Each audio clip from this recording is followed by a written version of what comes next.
वरुथिनी एकादशी की पौराणिक व्रत कथा का श्रवण करते हैं। इसके विषय में कहा जाता है कि जो भी व्यक्ति पूर्ण भक्ति भाव से और एकाग्र चित्त होकर इस संपूर्ण कथा का श्रवण करता है, उसे भी वरुथिनी एकादशी का पालन करने का करे तो उसको सौभाग्य मिलता है। वरुथिनी एकादशी का फल 10,000 वर्ष तक तप करने के बराबर होता है। कुरुक्षेत्र में सूर्य ग्रहण के समय 1 मन स्वर्ण दान करने से जो फल प्राप्त होता है, वही फल वरुथिनी एकादशी का व्रत करने से मिलता है। वरुथिनी एकादशी के व्रत को करने से मनुष्य इस लोक में सुख भोग कर परलोक में स्वर्गलोक को प्राप्त होता है। यह कहकर भगवान श्री कृष्ण ने आगे कहा, हे कुंती नंदन, यह वही एकादशी है जिसके पालन करने से महान राजा मानधाता को मुक्ति मिली। एक समय की बात है, मानधाता नाम के राजा का नर्मदा नदी के तट पर राज्य था। राजा की रुचि धार्मिक कार्यों में सदैव रहा करती थी। इसके कारण वो हमेशा भगवान की भक्ति में लीन रहते थे। एक बार राजा मानधाता जंगल में तपस्या कर रहे थे। तभी एक जंगली भालू वहां आ गया और राजा का पैर चबाने लग गया।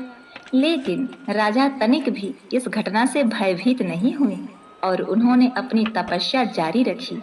लेकिन भालू राजा का पैर चबाते चबाते उनको घसीट कर पास के जंगल में ले गया। उस दौरान राजा ने भगवान विष्णु से प्रार्थना की। राजा की प्रार्थना सुनकर भगवान विष्णु प्रकट हुए और उन्होंने भालू का अंत कर दिया। लेकिन भालू राजा का पैर खा चुका था, जिससे राजा मानधाता इस बात को लेकर बहुत परेशान थे। राजा का दुख देखकर भगवान विष्णु ने उनसे कहा कि इस भालू ने जो तुम्हें काटा है वो तुम्हारे पिछले जन्म का अपराध था। लेकिन हे वत्स, शोक मत करो, तुम मथुरा जाकर वरुथिनी एकादशी के व्रत का पालन करो। मेरी वराह अवतार प्रतिमा की पूजा अर्चना करो। इसके प्रभाव से तुम पुनः सुदृढ़ अंगों वाले हो जाओगे।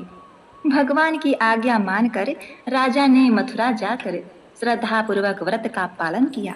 इसके प्रभाव से वह सुंदर और संपूर्ण अंगों वाला हो गया।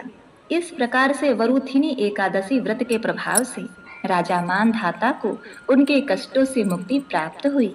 और हे कुंती नंदन, इसी प्रकार एक समय की बात है जब इक्ष्वाकु वंश के महान राजा त्रिशंकु थे। उनके पुत्र का नाम था दुंदुल। राजा दुंदुल अत्यंत ही पराक्रमी, तेजस्वी और भगवान के भक्त थे। लेकिन एक दिन उन्हें शिव जी का श्राप मिला। अब शिव जी तो वैसे ही आशुतोष हैं और अत्यंत दयालु भी, लेकिन राजा दुंदुल को शिव जी द्वारा श्राप प्राप्त हुआ। उसके कारण उन्हें कुष्ठ रोग हो गया। प्रिय भक्तों, हम सब जानते हैं कि कुष्ठ रोग कितना भयंकर होता है और वो आसानी से ठीक भी नहीं होता।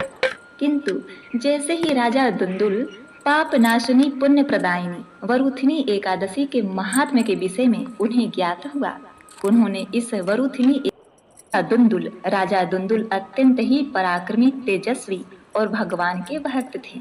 लेकिन एक दिन उन्हें शिव जी का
के माधुर्य खंड में नारद मुनि राजा बहुलास से कहते हैं कि हे राजन, जो मनुष्य शुद्ध